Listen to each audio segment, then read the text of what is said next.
मेरे पीछे आप देख रहे हैं ये दीक्षा भूमि का वो स्तूप है जिसे परम पूज्य बोधिसत्व डॉक्टर बाबा साहब अम्बेडकर इनके स्मृति में बनाया गया। ये दुनिया का पहला अपना ऐसा स्तूप है। अमूमन हम जैसे सांची का स्तूप देखते हैं तो उसके अंदर हम प्रवेश नहीं कर सकते, लेकिन इस स्तूप के अंदर हम प्रवेश कर सकते हैं। 67वां धम्मचक्र अनुवर्तन दिन हम लोग मना रहे हैं और यहाँ से सीधा प्रसारण आवाज़ इंडिया टीवी करेगी। दुनिया भर में सीधा प्रसारण होगा। कुछ लोगों से बात करते हैं जो यहाँ पर लगातार काम कर रहे हैं और इसकी व्यवस्था बनाए रखी है, तो उन लोगों से हम बात करेंगे और आप तक पहुँचाएंगे कि कैसे दीक्षा भूमि पर ये तैयारियाँ चल रही हैं।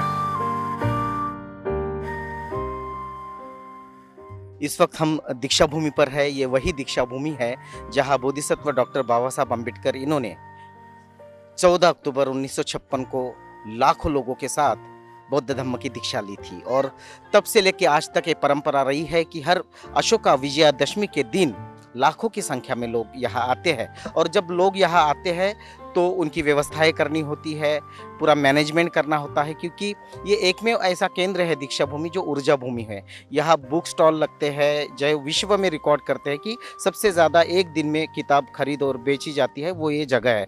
और हमारे साथ डॉक्टर सुधीर फुलझेले जी है जो डॉक्टर बाबा साहेब अम्बेडकर स्मारक समिति के सचिव है। सर, क्या तैयारी चल रही है इस बार और कितने लोग आने की संभावना है? 2 साल के बाद में कोरोना में लोग नहीं आ सके। इस वक्त इस साल बहुत उत्साह है लोगों में। इस साल 3 दिन में 30 लाख लोग आने की संभावना है। ये 30 लाख लोगों के लिए सारी सुविधाएं उपलब्ध करा देना ये एक बहुत बड़ा चैलेंज है।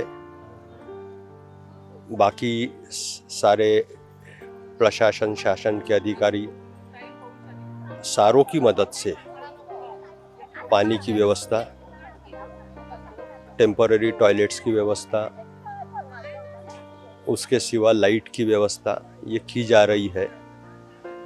और इतने बड़े पैमाने पे जब लोग आते हैं तो उन सभी को कोई हड़कंप ना मचे, इस दृष्टि से एक चैनल से लोगों को दर्शन करने देना ये भी एक बहुत बड़ा चैलेंज होता है।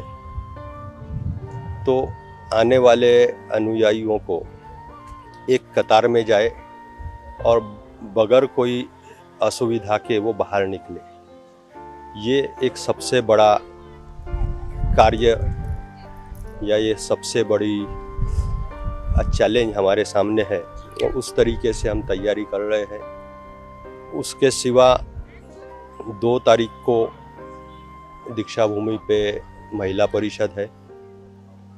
3 तारीख से आदरणीय भंते नागार्जुन सुरई ससाई ये दीक्षा प्रदान करने का कार्यक्रम शुरू करेंगे। 3, 4, 5 या 3 दिन दीक्षा भूमि पर दीक्षा समारोह होगा। 5 तारीख को जिस तरीके से दीक्षा भूमि या धम्म भूमि है वैसे ही ये क्रांति भूमि है। इस भूमि ने हमारे जीवन में क्रांति लाई हुई है। तो बुद्ध की शांति और बाबा साहब की क्रांति, इन दोनों का समन्वय करना और एक समाज को नई दिशा देना, इस विचार से 5 तारीख को मुख्य कार्यक्रम का आयोजन किया गया है। 4 तारीख को दुनिया भर के बौद्ध देशों से बौद्ध भिक्षु और बौद्ध विचारवंत आएंगे जो भारत के बौद्ध धर्म की दशा और दिशा इस पर चर्चा करेंगे। और हमें आशा है कि उनके विचारों से हम जो बाबा साहब का सपना था भारत बौद्धमय करने का, उस दिशा में हम अग्रसर होंगे।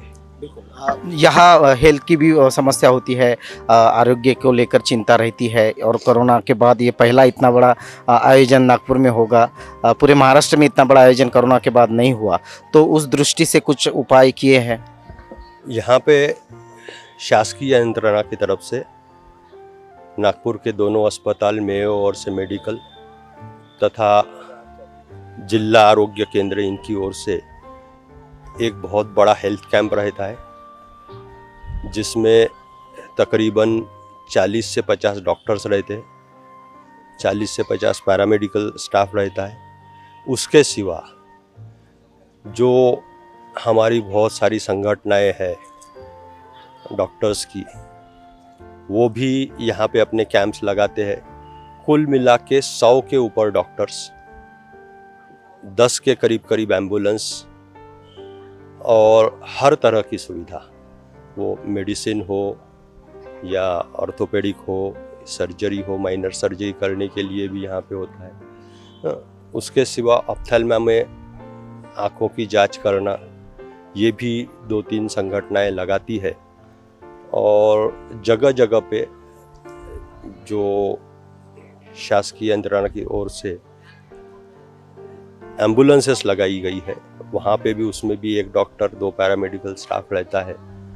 तो आरोग्य की दृष्टि से हमें लगता है कि यहाँ पे सुविधा परिपूर्ण है। एक सुरक्षा का भी एक बात होती है कि इतने सारे लोग आते हैं, उनकी डिसिप्लिन, जैसे कि आपने कहा कि सीधी कतार में अंदर लोग जाएंगे और 30 लाख अमूमन लोग आएंगे, तो उनकी सुरक्षा के लिए जैसे समता सैनिक दल है, पुलिस प्रशासन है, उनकी अपनी क्या तैयारियां चल रही हैं? यहाँ पे पुलिस प्रशासन सुरक्षा देने का काम करता है, जिसमें 1000 से 1200 पुलिस वाले 3 दिन शिफ्ट में तैनात रहेंगे, 700 होमगार्ड्स रहेंगे। उसके सिवा 2400 समता सैनिक दल के सैनिक रहेंगे, जो पूरी व्यवस्था में सुरक्षा और सेवा प्रदान करेंगे। वैसे मुझे बताने में बहुत गर्व होता है कि जो बाबा साहब के अनुयायी है, वो इतने शिस्तबद्ध तरीके से दीक्षा भूमि पे आते हैं कि उन्हें टोकने की ज़रूरत नहीं पड़ती। सिर्फ उन्हें मार्गदर्शन करना होता है कि कौन से रास्ते से जाएंगे तो कौन सी सुविधा उपलब्ध है। इसलिए सुरक्षा बोलने से मतलब हम जिसको सिक्योरिटी बोलने से जिसको हम सेफ्टी बोलते हैं, उस पे हम ज़्यादा ध्यान देते। यहाँ पे सुरक्षा का ऐसे कोई चिंता वाली बात नहीं है, लेकिन लोगों की सेफ्टी के लिए पुलिस यंत्रणा, होमगार्ड और समता सैनिक दल काम करता रहता है। एक आखिरी मुद्दा कि यहाँ जो जितने तहसील है, तालुका है, वहाँ से लोग आते हैं, जितनी बस्तियाँ हैं वहाँ से लोग आते हैं, और यहाँ का स्थानिक प्रशासन बसों की व्यवस्था करता है। तो कहाँ से कितनी बसेस यहाँ आने की और उसकी क्या व्यवस्था की गई है? MSRDC के तरफ से 100 बसेस की व्यवस्था की है। उसके सिवा जो आपली बस, यानी जिसको स्टार बस बोलते हैं महानगर पालिका की, उनकी ओर से 170 बसेस की व्यवस्था की गई है, जो नागपुर के अलग अलग बस्तियों से दीक्षा भूमि पे लोगों को लेके आएगी और यहाँ से फिर उन्हीं बस्तियों में छोड़ेगी। आप क्या आह्वान करेंगे पूरे भारत के बौद्धों को, क्योंकि ये बहुत पवित्र अवसर होता है, लोग आते हैं बड़ी श्रद्धा से, डॉक्टर बाबा साहब अम्बेडकर की अस्थियों को दर्शन लेती है और फिर एक नई ऊर्जा लेकर जाती है। इस बार आप लोगों को डिसिप्लिन के बारे में, शांतता के बारे में, सुव्यवस्था के बारे में क्या आह्वान करेंगे? डिसिप्लिन के बारे में तो मुझे कुछ कहना नहीं है, क्योंकि वो इतने डिसिप्लिन लोग हैं कि जिसकी मुझे चिंता नहीं है। सुरक्षा की जिम्मेदारी पुलिस प्रशासन और समता सैनिक दल ले ही रहा है। यहाँ पे जब दीक्षा भूमि पे आप आते हैं तो इस दीक्षा भूमि की ऊर्जा आप लेके जाइए। इस दीक्षा भूमि से किताबें, बाबा साहब के ऊपर लिखा हुआ साहित्य लेके जाइए और अपने अपने गाँव में बौद्ध धर्म के प्रचार प्रसार कीजिए। बस यही अपेक्षा आपसे है। बिल्कुल, यही अपेक्षा है, यही आह्वान है कि आप आइए, दर्शन लीजिए, यहाँ से ऊर्जा लीजिए, और जो पंचशील और 22 प्रतिज्ञाएं बोधिसत्व डॉक्टर बाबा साहब अम्बेडकर ने दी है, उसे देश भर में पहुँचाइए, उसे अपने गांव में, अपने बस्ती में पहुँचाइए। यह है दीक्षा भूमि। और अशोका विजयादशमी का पावन पर्व आ रहा है और हमारे साथ नीड़ू भाऊ भगत है। ये वो शख्सियत है जो कई सालों से, कई वर्षों से इस दीक्षा भूमि की सेवा कर रहे हैं। आप मेरे पीछे जितने भी ध्वज देख रहे होंगे या मुख्य स्टेज की जो सजावट होती है, एक कलाकार के तौर पर नीड़ू भाऊ उसको संभालते हैं और नई ऊर्जा देने का और नए नए कंसेप्ट लाने का वो प्रयास करते हैं। नीड़ू भाऊ, आपका बहुत बहुत स्वागत। इस साल विशेषता क्या है, क्या सजावट है, स्टेज कैसे रहने वाला है? देखो, सबसे पहले मैं परम पूज्य डॉक्टर बाबा साहब अम्बेडकर और तथागत भगवान गौतम बुद्ध को मैं नमन करता हूँ। और इस कोरोना के बाद में जो 66वां धम्मचक्र प्रवर्तन दिन समारोह इस दीक्षा भूमि पे मनाया जा रहा है, अति उत्साह के साथ में हम लोग यहाँ पे अभी काम कर रहे हैं। और जो पंचशील के कई हजारों झंडे हम लगा रहे हैं, यहाँ से तो स्टेज तक के कटआउट है बाबा साहब के, और सजावट का काम, गेट वगैरह सभी, और अनुयायियों को कोई भी असुविधा न हो इसका हम पूरा ख्याल रखते हैं।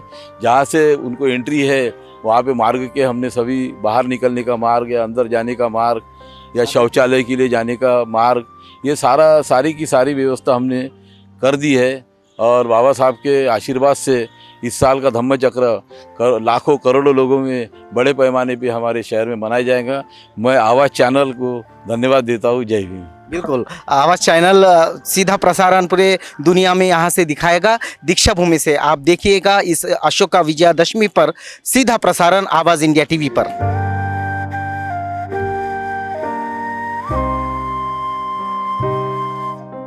66वां धम्मचक्र अनुवर्तन दिन, अमूमन जैसे हमने सुना कि 30 लाख से भी ज़्यादा लोग आने वाले हैं।